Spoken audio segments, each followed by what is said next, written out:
السلام علیکم دوستانو، الله تعالی مو جوړ او روغ لره. دوستانو نن زموږ وظیفه د خاص د محبت لپاره غواړئ د یو انسان په زړه کې خپل ځای پیدا کړئ، د یو انسان زړه ته خپل محبت واچوئ او هغه د ځان محبوبه جوړ کړئ د ځان لپاره. نو که ښځه و خاوند تر مابینځ هم محبت او مینه دائمي کول غواړي، دا یو کوچنی عمل چې ډیر اسانه ده، هر کس یې کولی شي.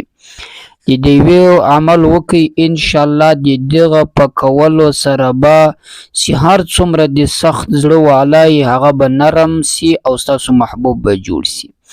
که چیرې ښځه و خاوند مابینځ کې مینه محبت ګرانښت نه وي او غواړي یو له بله سره ګران سي، نو دا یو عمل دې وکړي.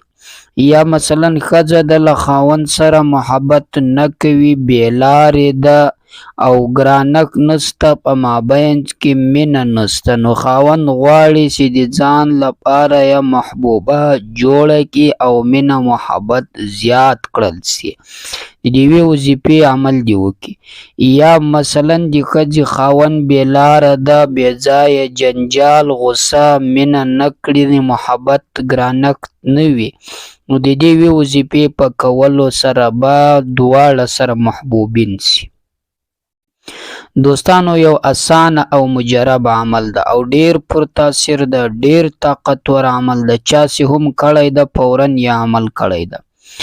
دا وظیفه ده دوستانو، که یو بل انسان د بل کس یا دوست یا مور و پلار یا ملګري و زړه ته محبت اچول غواړي، نو هغه د دا یو عمل وکړي.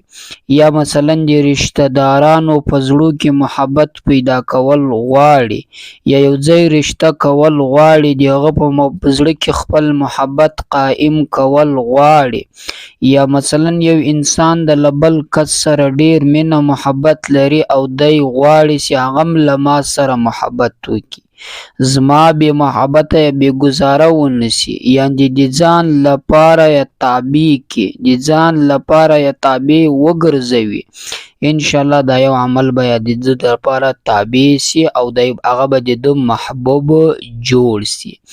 ډیر مجرب عمل د طریقه درته ښیم دوستانو، لږ ورته په غور سره سئ او ښه ورته منتظر سئ. کمې طریقې چې زه درته ښیم نو هغه خاص پر هغه طریقه باندې وکړئ، انشاءالله چې هر څومره سخت زړه والا وي، چې هر څومره یې سخت زړه وي، هغه به نرمیږي او ستاسو محبوب به د یوې وظیفې په کولو سره جوړیږي.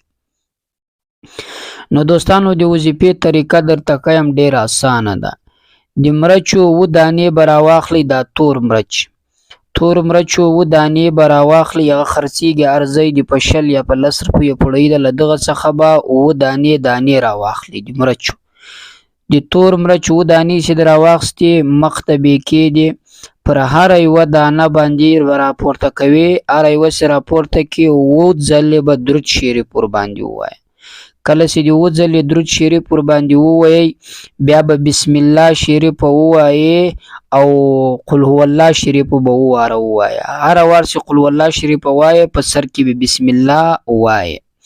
نو کله چې د وواره قل هو الله شریف وویله، سورة اخلاص دغه قل هو الله شریفه ده، داسې د کله وویل هغه نه بعد به بیا وواره درود شریف وایه، پر دا یوه دانه بیا دم کوي، هغه څنګ ته به یږدې. دغه رنګه پر دې 7 سرو دانو به دغه رنګه عمل تر پایه وکړي.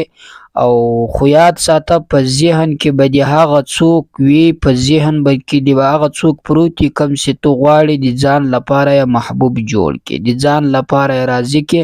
هغه به اولین چې وظیفه لا کوې، ستاسو په ذهن کې به هغه راګرځېدلی او ستاسو په سوچ کې به هغه پروت وي.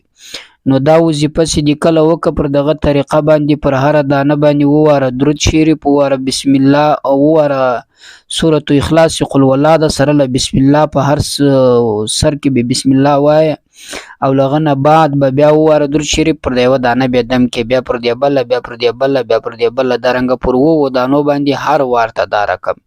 کله چې د ورباندې دم کړو، بیا به دغه 7 دانې سره راواخلې، په اور کې به یې وسوځې. نو کله چې په اور کې وسوځلې، دغه عمل به تقریبا 7 ورځې وکړي، انشاءالله تر 7 ورځې مخکې به دغه عمل تاسو ته خپل ریزلټ په لاس درکړي او تاسو به د دغه عمل په کولو سره هغه څوک د ځان محبوب جوړ کړي څوک چې تاسو غواړئ د ځان لپاره یې محبوب کړي. نو دوستانو دا و د محبت لپاره وظیفه ډیرو کسانو غوښتې وه، خو دا یاد ساتئ چې د جایز محبت لپاره به یې کوئ، د ناروا محبت لپاره نه. جایز محبت مثلا داسې ده چې د خپل کوروالا یا د خاوند په مابینځ کې مینه او محبت یا له مور پلار سره محبت یا دی بل انډوال وي ملګری وي مثلا هغه سره د زندګي ښه تعلقات ساتلو په باب باندې تاسو د محبت لپاره وکړئ نو دا بیا پر تاثیر ده بیا عمل کوي. هسې نه چې تاسو د ناجایز ناروا عمل لپاره یو څوک د ځان لپاره تابعدار جوړوئ، د دې عمل کولو لپاره نه تاسو ته اجازت شته او نه د ناروا عمل لپاره دا وظیفه تاسو کولی شئ. نو لہذا دوستانو دا وظیفه و الله تعالی مو خوشحاله لره او آباد لره، پر الله مسپارم. السلام علیکم ورحمت الله وبرکاته.